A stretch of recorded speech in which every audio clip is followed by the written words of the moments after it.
Basketball. It's time to strap in and get ready. The Insight NBA team is in the arena, bringing you the ultimate play-by-play on who's hot and who's not to help you win your leagues and dominate your mates. You're now hooping with your hosts, Matty G, Skitty, and Melly for the Insight NBA show.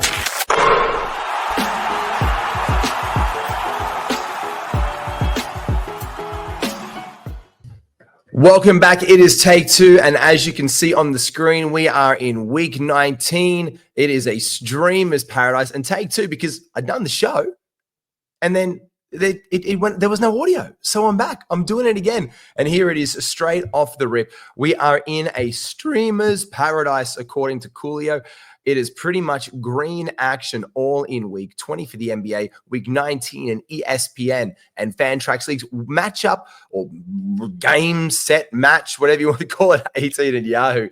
9-game Tuesday is the biggest anomaly with our lowest volume day. 6 games Thursday. We start off 7 games Monday, 9 Tuesday, like we said. And then it's a bunch of 8s. 8 on Wednesday, 8 on Friday, 8 on Saturday, and 8 on Sunday. 888. You're rolling lucky 8s to finish the week off Friday through, which means there's a lot of flexibility, and there's good news and bad news.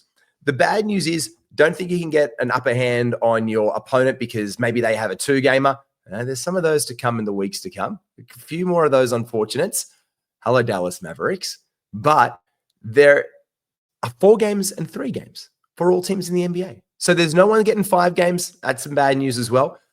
But there's everyone playing 4 and only a few 3. So let's just focus on the 3 gamers for a second. There's only a few teams. There's only 12. So a majority of teams across the league do play in 4 games this week. Our 3-game teams are the Celtics, the Nets, the Bulls, the Nuggets, Pacers, Lakers, Knicks, Magic, Suns, Spurs, Raptors, and the Wizards. That moves into our 4-game teams right across the league. And our 4-game teamers are the Hawks, the Hornets, the Cavs, Pistons, Warriors. We do, of course, have the Rockets, the Clippers, the Grizzlies, Heat, and Bucks, the T-Wolves, Pelicans, Thunder, 76ers, Trailblazers, Sacramento Kings, and the once and future tanking Kings, the Utah Jazz. People keep asking, what am I to do with my Utah Jazz? Well, there's a way you can navigate that. One, you can use your IR spot to stash your John Collinses or your Lowry Markkanens or your Colin Sextons or throw them away. Now, me, if I've got 2 open slots, I'm using it and I'm bringing them in when I need. Because what you might find during the course of the week, you can bump a guy down into IR and then move them up without having to make an ad. So when someone's going to be out of rest or management, let's say you've got a Kristaps Porzingis in a back-to-back set or anything like that. One of these back-to-back guys like a Mark Williams, the guy, as you know, on your team, and a guy like on the opposite night, you might get a Colin Sexton, especially if you've got 2 or 3 IRs in your league and you're not using all of them. So it's not like you're stressed for it. And congratulations, you've won the injury prize this year, as far as I know, because look, we're being decimated across the board here and there. But if you can use spots like that, that is one way you can navigate those. Let's get down to the back-to-backs for the week. And the back-to-backs really do kick off on Monday and Tuesday. Now, some of these guys will make my list of targets for the week, and we'll get to those in a second. Monday, Tuesday, the Warriors, Rockets, and the Philadelphia 76ers.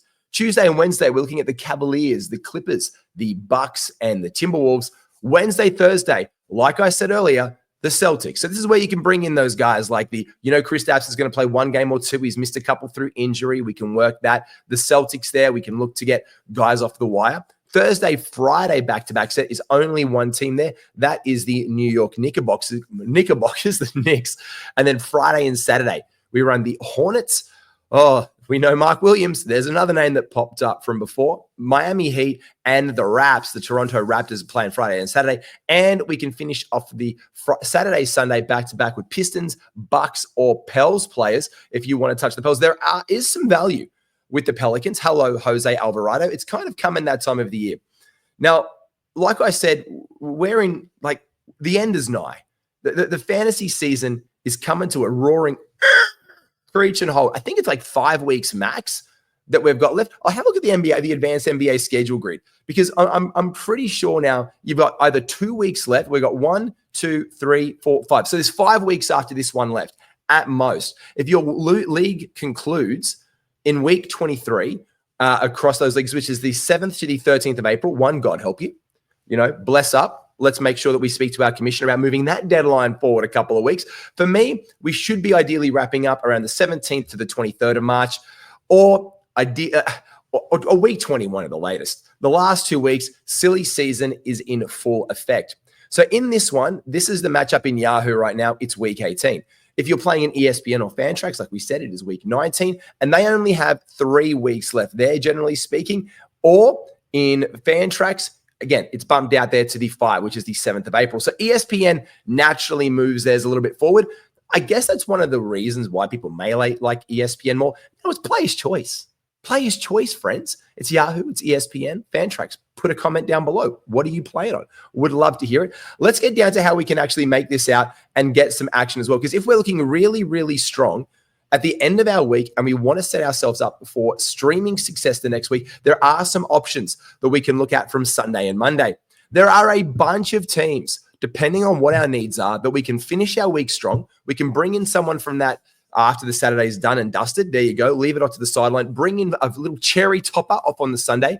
Use one of our ads we've got left for this week and then roll into the next week. And the guys doing that for us this week are the Dallas Mavericks, the Denver Nuggets, the Memphis Grizzlies, the Oklahoma City Thunder, the 76ers, the Suns, Trailblazers, Kings, Spurs, and the Utah Jazz. Now, these are the guys that we can really finish off strong.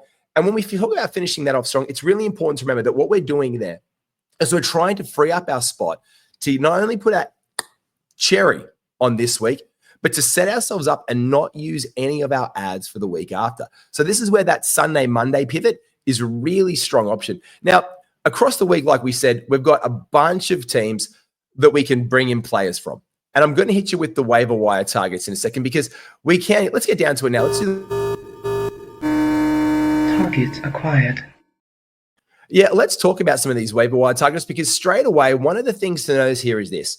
Because it is so friendly, like we saw a minute ago with the streams, we do have, Matty, where do I start? Like, how do I start my week? Well, look, there's teams that are playing 3 games in 4 nights to start the week off.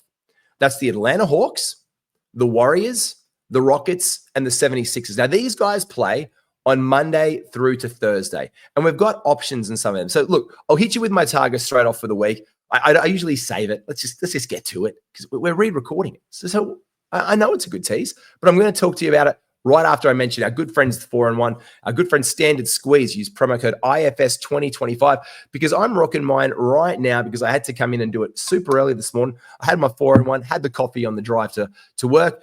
Keeps it nice and hot for me on this cold, bleary March morning here in Sydney.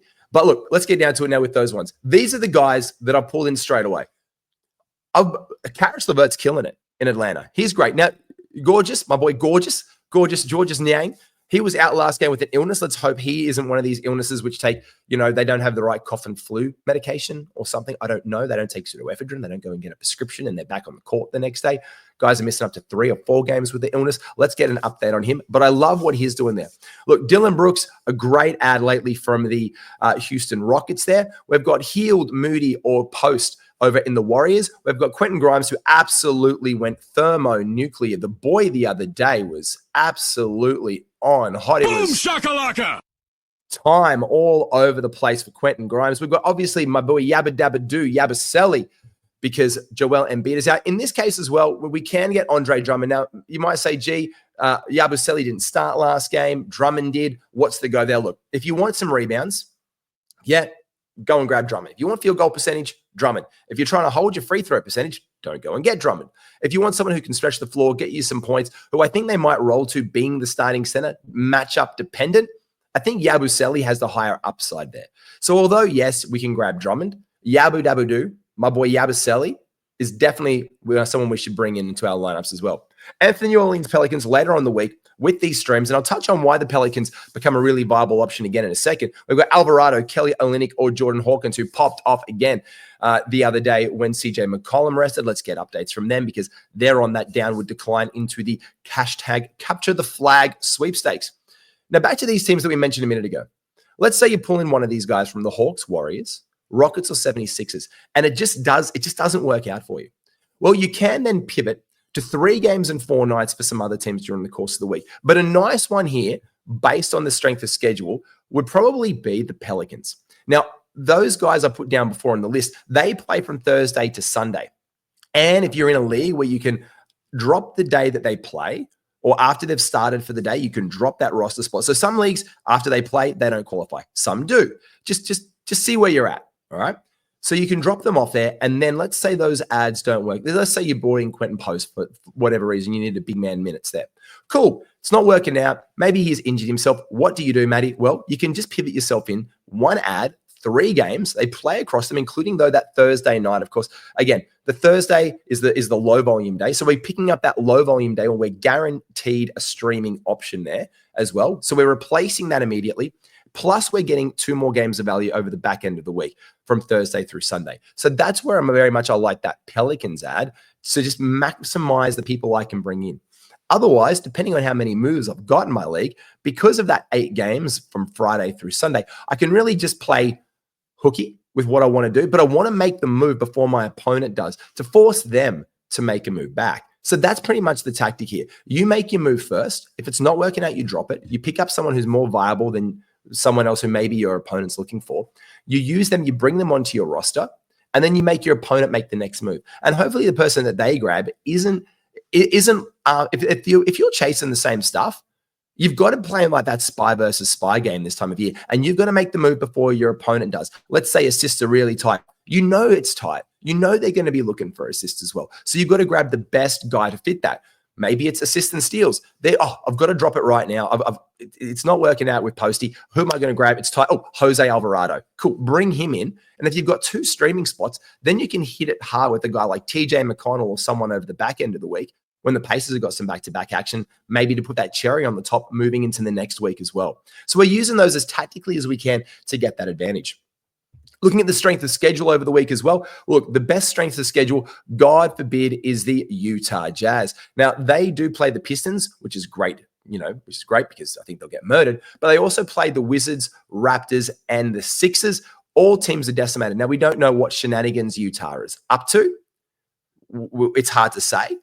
But when they play well. And looking at the NBA, I was like, what are we doing here?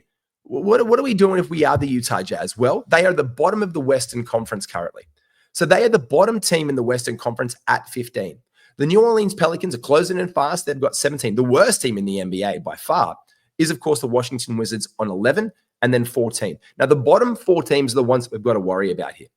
So if they're in that contention, if they're in that mix, they're looking for a bottom 2 spot. So you know that they would love for the Charlotte Hornets to leapfrog them. And they can control the pace against the New Orleans Pelicans, who are also just won their last game. So this is where we get these teams who should be tanking, like, we're tanking. But the Wizards won their last game. So they go up a game. Now they're on 11. Clear. It's hard to lose now the 4. And if you're looking at it now, they've played 59 games. So there's still a bunch of shenanigans that can happen. And we're going to see this closer to the end of the season than the next couple of weeks as we move into our playoffs. So these guys here, I think the shutdowns are more coming later, whereas we can make the most of it now. And that pretty much, let's have a look at the injuries across the league and see where we can get some updates on who we can add to our teams.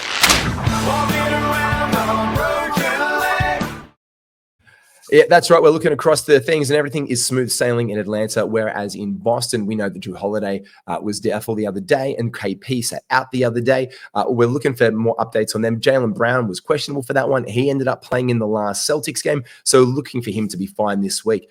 Brooklyn, Cam Thomas was out with the back-to-backs. He'll be returning this week, whereas Trenton Watford was out through injured management. So Watford we can expect back, and Thomas. Good news, though, is Clowney and D'Angelo Russell should be back into our lineups this week. So let's make sure if we've got any of those guys, probably more so D'Angelo Russell than Clowney. We can bring D'Angelo Russell out of IR when he's active, probably won't play back-to-backs, put him back into IR and make the most of him there. Over in Charlotte, Yusuf Nurkic missed a whole bunch of games, as I said, with the cold and flu last week.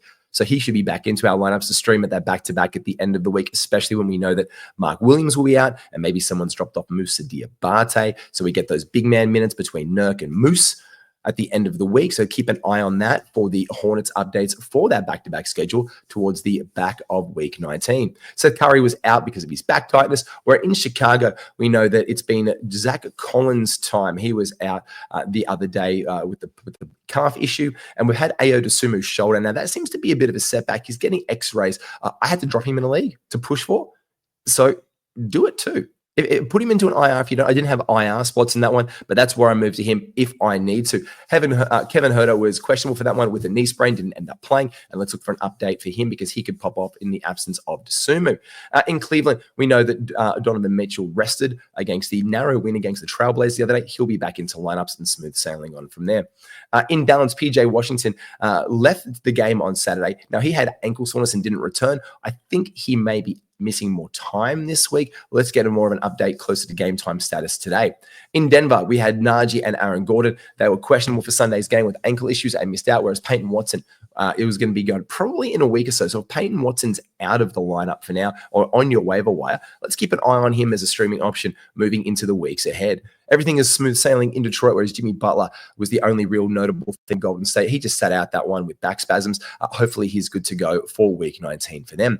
Now, the big news in Houston was that Fred VanVleet was not going to play until he was fully healthy. He's fully healthy. He comes back, he plays a few minutes, and then he did not return to the game with re-injuring the ankle. He limped out at the stadium. He said he should be okay. We'll see how they treat that a little bit this week. So looking for an update there. Jabari Smith Jr. becomes an ad in his place because he will be getting more minutes in that unit, especially if he is missing more time. In Indiana, Benedict Mathurin missed the game with a sprained wrist, and he's going to miss a couple more games with that on through the week. So looking for an update for him later in the week. In the Lakers town, we've got Austin Reeves with that calf issue. Now, he left that game, didn't play last game in their win over the Clippers. Apparently, he is day-to-day. But now they're in second place in the Western Conference. They might play it a little bit interestingly with him. The other one I want to watch out for is Rui Hachimura. Now, he has I think it's patella. How many times can I say patella? Patella tendinopathy. Now, he's going to be reevaluated in about a week or so's time. In the interim, we know that Dorian Finney-Smith will be getting those minutes. So Dorian Finney-Smith becomes an ad for those steals, some threes, and some good percentages when he is shooting well, because Rui he's a very valuable tool for this, but we know that Dorian is the superior defender. So he can probably add a few out-of-position blocks there for him as he moves into that power forward, playing small ball big at times, much like Rui does. Over in Memphis, we had Ja Morant, Desmond Bane, Brandon Clark, and Vince Williams. They were all out in the game for the Spurs on Saturday. They'll be making their way back into lineups, where it is in Miami. The homie Harkes Jr. was doubtful on Sunday's game, didn't end up playing. Neither did our good friend Mr. Andrew Wiggins, new acquisition after that trade. Now, Jovic has a fractured hand, and he's going to be out for pretty much the rest of the foreseeable future of fantasy action, being 4 weeks' time with him. In Milwaukee, Pat Connaughton missed the last 4 games for the calf strain, but could be returning into our lineups this week for fantasy. We saw Anthony Edwards and Julius Randle were questionable on Sunday's game. The return of Julius Randle has come back in. Make sure we reactivate him if he is in our IR spots. Whereas in New Orleans, Brandon Boston will miss another game on Sunday. Missed that game on Sunday with his ankle injury. We've got New York, nothing really mentioned there apart from Ariel Hakporti. He's out for the rest of the fantasy season. And in OKC, this is one. Chet Holmgren, that ankle injury didn't look great. He sprained it, but now he is on the game list. And I'm checking this as we speak right now, as we are closer to game time action. And he looks to be coming back in lineups today. Like, I've got him in a league, and the little injury flag tag has gone off. So I'm waiting for an update for him today as we do this live to see if he's going to be available in my league or move him around. Now, he is not broken now. The only news that we've just had to hand now is Larry Markkinen was out for the Sunday's game against the Pels. He's come back in. I'm going through my injuries in my team right here, and I'm pretty sure, there we go, Chet Holmgren. He is available for Houston. So that looked quite bad, but now he's available and things are looking good again. So we love that for Chetty Holmgren. Let's make sure that he doesn't re-injure that one, whereas Usman Yang is questionable for this game with a sprained wrist. Orlando Magic have officially put out there that Jalen Suggs is he's indefinitely out. He's got an injury in his knee, trochanter, which will take a long time to heal, or not a long time, but longer than we thought to heal. So that's a big loss for Jalen Suggs owners. In Philadelphia, another big loss. We know that Joel Embiid is out for the season. We mentioned that earlier with the Yabusele and Drummond ads, and also out for the season there is Eric Gordon. So we can stream merrily away our young rooks we want to be looking for. In Phoenix, Bradley Beal and Monte Morris, they were questionable for Sunday's game. Beal played, Morris was out. So let's make sure we get some more details and up-and-coming news on Beal, because that seems to be a daily thing. Denny Avdia was questionable for Sunday's game, then absolutely obliterated the Cleveland Cavaliers. Let's just make sure they're not playing silly buggers with him later on in the week, because Jeremy Grant missed that one, and Robert Williams is still missing time with his knee injury there. Domantas Sabonis is going to be out without a week. We're probably missing all of this week of action. Stash him to IR and hit the waiver wire if you didn't add Valanciunas. It was an instant must add the other day. In Toronto, Abaji, Battle, and Temple, they were out on Sunday's game versus the Magic. Let's look for updates on them, especially Ochai Abaji. He will be the only streaming option there, or really viable for us.